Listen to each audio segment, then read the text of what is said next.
Está no ar. Está em frente ao hotel onde ocorreu o apagão. Jornal da Rede. Com Anania Júnior.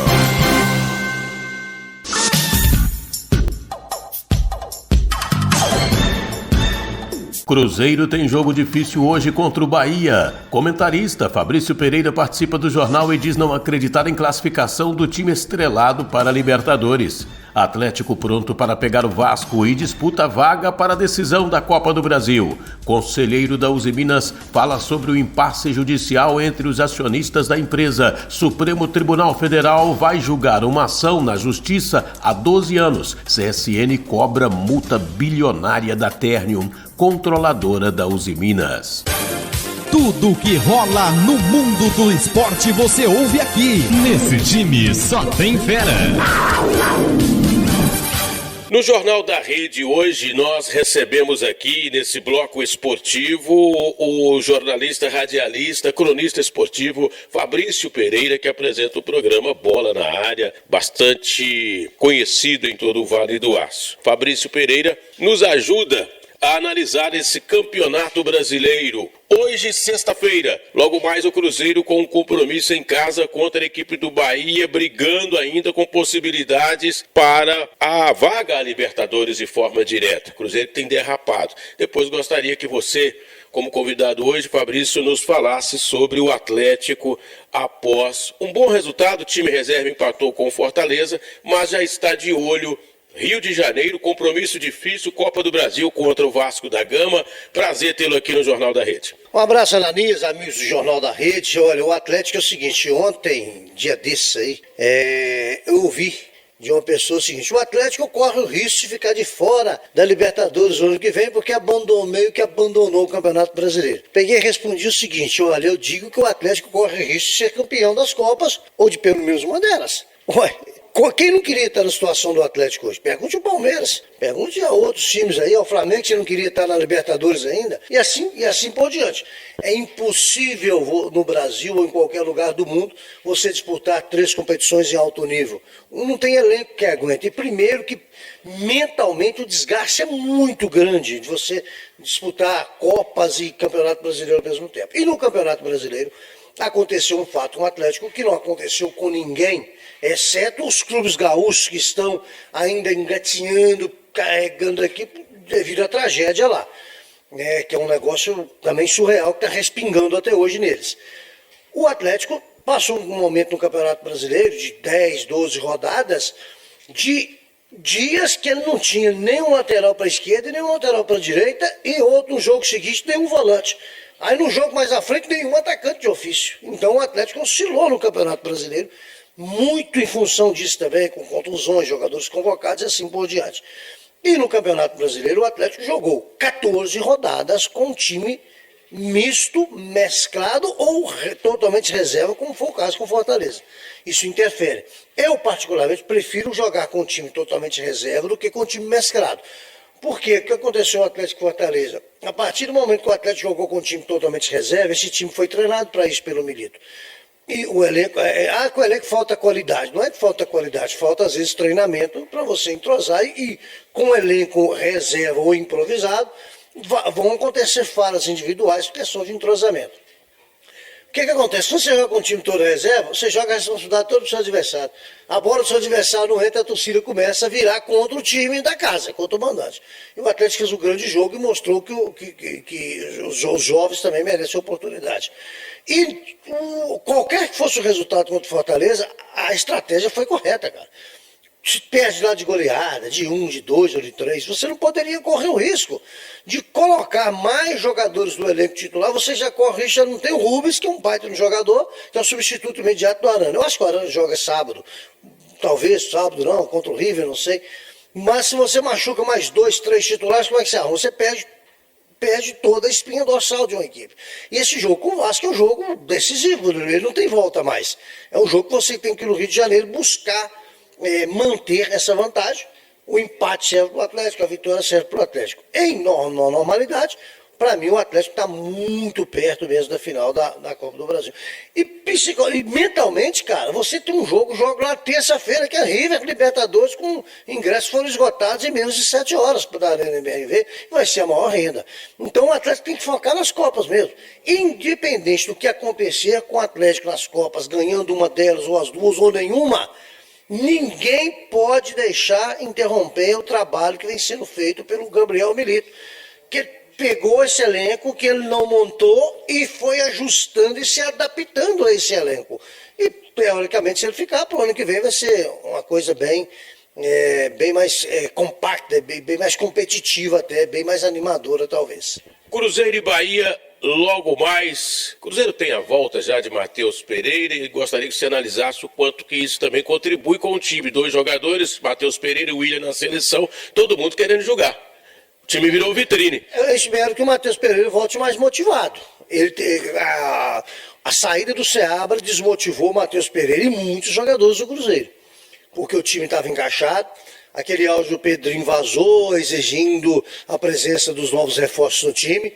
E parece que o Cruzeiro contratou um caminhão de Messi, e não foi verdade. O bom jogador que o Cruzeiro contratou na janela aí foi o Matheus Henrique. O Wallace muito fora de forma, é uma promessa ainda. E tanto que o Diniz... Caio Jorge não é uma promessa no futebol. O Cruzeiro contratou o Caio Jorge, mas ele ainda é uma promessa, ele não é uma realidade do futebol. Então, deu-se a entender que o Cruzeiro reforçou o elenco e queria brigar pelo título brasileiro. Eu falei, gente, calma.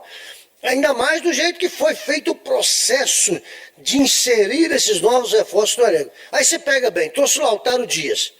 Lautaro Dias tem problema de carga física, e talvez já fique de fora. Mas o Cruzeiro hoje não tem opções de ataque, ué. Com os jogadores que estão com o Rafa Silva, só fica no departamento médico, o Dineno deu azar de novo, machucou, já tinha problema crônico de contusão.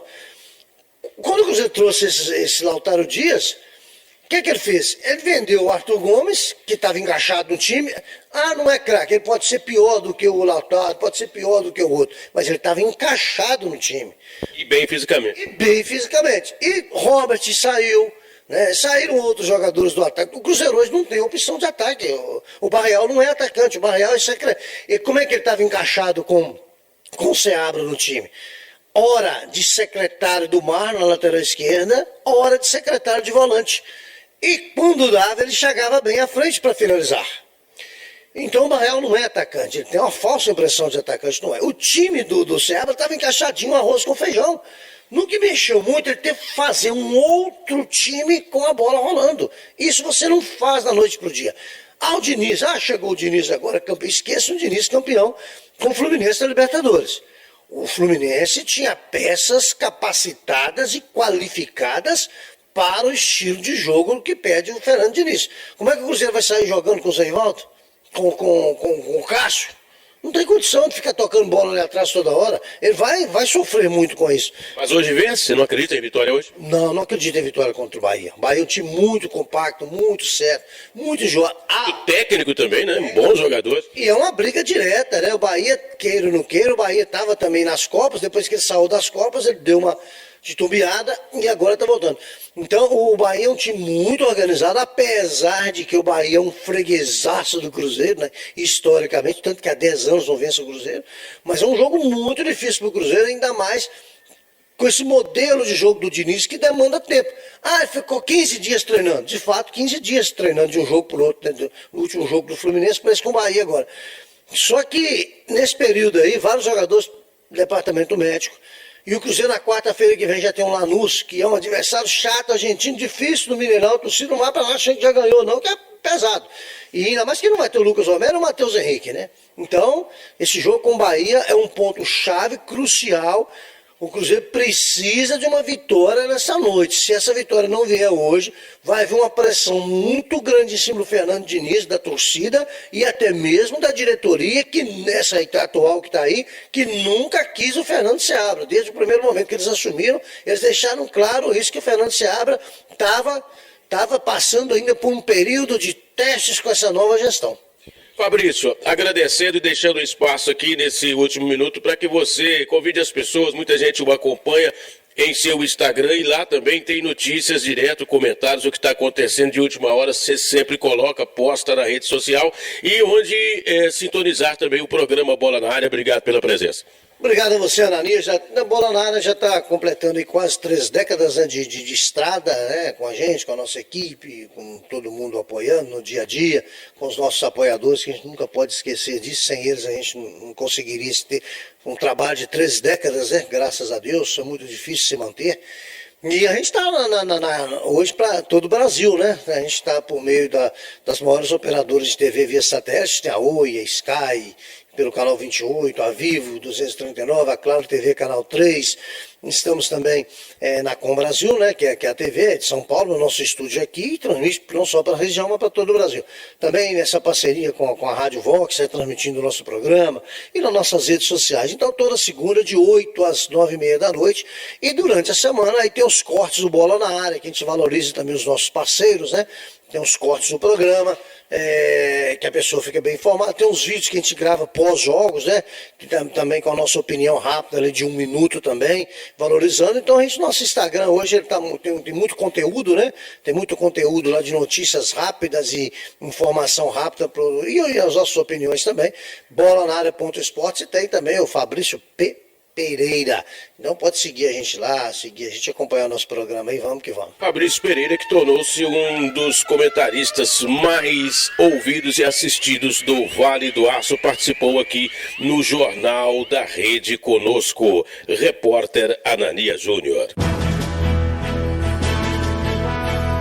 E o assunto agora é economia, mas uma economia que impacta diretamente a sociedade do Vale do Aço, porque envolve a gigante Usiminas. Há 12 anos tramita nos bastidores da Justiça uma ação de cobrança de multa contra a Térnio impetrada pela CSN. A Térnio é controladora da Usiminas. E o Superior Tribunal Federal pode dar um novo rumo nesta disputa de acionistas da Usiminas. Nós estamos aqui com o Edílio Ramos, é um dos conselheiros da Usiminas e que representa lá, em todas as sessões, em todas as reuniões, os trabalhadores da Usiminas. Edílio, se a Térnio for derrotada, não obstante outros investimentos que podem ser paralisados, ela como controladora da Usiminas, isso impacta a vida da sociedade, do trabalhador aqui, porque muita coisa pode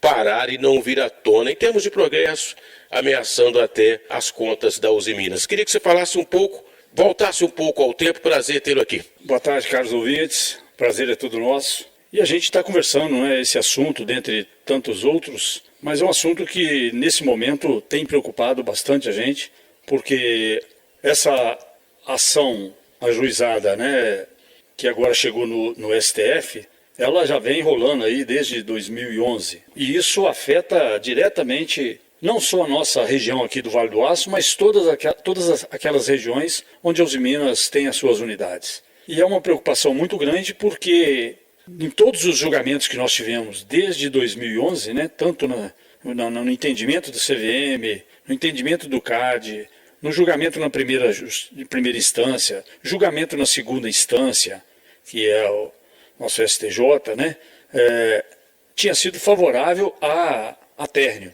E quando foi em 2024, houve um novo julgamento no STJ e esse julgamento deu favorável à CSN.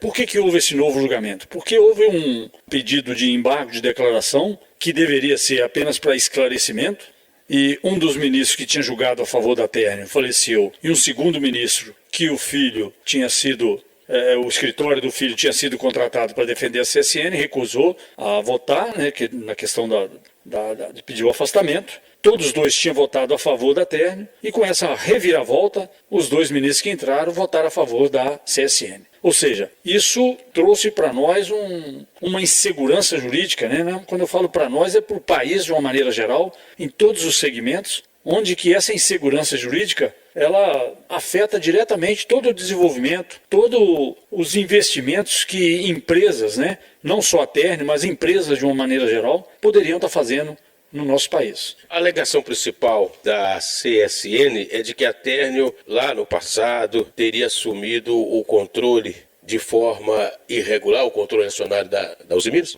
Essa é o motivo que quando a Térnio comprou as ações, a CSN entrou na justiça falando que ela assumiu o controle da empresa. E, na verdade, isso não aconteceu. Então, nós que vivemos aí, trabalhamos muito tempo na empresa, a gente viu que a Térnio não assumiu esse controle. Então, a CSN entrou como se a Térnio deveria fazer o que eles chamam de OPA, né, que é uma oferta pública de ações, e na época isso não foi feito. Mas esse foi o entendimento da CRM, esse foi o entendimento do CAD, e que realmente a Térnio não assumiu o controle. A Térnio assumiu o controle agora, quando ela comprou parte das ações da Nippon Steel. Edílio, para o trabalhador da Usiminas, a família que nos acompanha, a gente fecha deixando esta mensagem. Se, entre outras situações de instabilidade, mas se a Térnio vier a ser derrotada e tiver que pagar uma multa de 5 bilhões, a Térnio, que junto à Nippon Steel estão como donas da Usiminas, acionistas majoritárias, enfim, esse dinheiro, vamos dizer assim popularmente, vai ter que sair também da Usiminas, e a própria diretoria da Térnio já sinalizava, vai ter que parar com investimentos vultuosos, também bastante indignados com a justiça brasileira. A gente quer deixar claro, assim, né? Eu estou no Conselho de Administração representando empregados e aposentados, né? E a gente sempre tem uma preocupação em estar, né, com as ações que a gente leva em relação a essa defesa aí dos empregados e aposentados e da própria comunidade.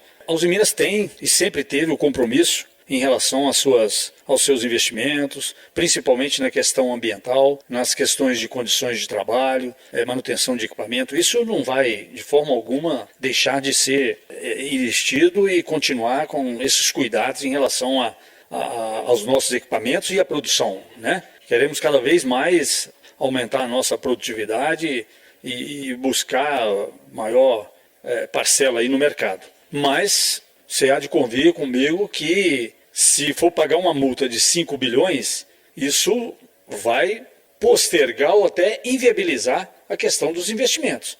Talvez não, né, pensando não só nas Usiminas, como eu já comentei anteriormente, é a questão da insegurança jurídica. Quer dizer, você vai investir num país onde não existe segurança jurídica? Isso é muito preocupante. Pode haver uma estagnação, talvez esse seja o termo, né? Exatamente. Então, assim, a gente, né, hoje nós já estamos tendo um mercado aí de aço muito competitivo e que, se o próprio país, o próprio governo não criar uma proteção de mercado, principalmente em relação ao aço, nós podemos ter aí, né, empresas aí reduzindo produção, fechando, como a gente tem visto. Recentemente teve uma unidade da Gerdau aqui em Barão de Cocais. Mais recente teve o Ichipato, que fechou praticamente, né, a sua produção de aço. Então, assim, isso é muito preocupante. Nós queremos, e a gente espera, né, que toda essa mobilização que tem sido feita, não só pelas empresas, por nós mesmos, levando isso ao conhecimento aí de várias entidades, vários órgãos, que os nossos ministros aí do Supremo tenham essas informações, tenham esse entendimento de que isso não pode, de forma alguma, ser favorável à CSN. Obrigado a Edílio Ramos, ele representa os trabalhadores e aposentados da Usiminas no Conselho Diretivo da Siderúrgica. Em 2023, ano passado, a Térnio obteve 61,3% do controle da Usiminas. Jornal da Rede, com Anania Júnior.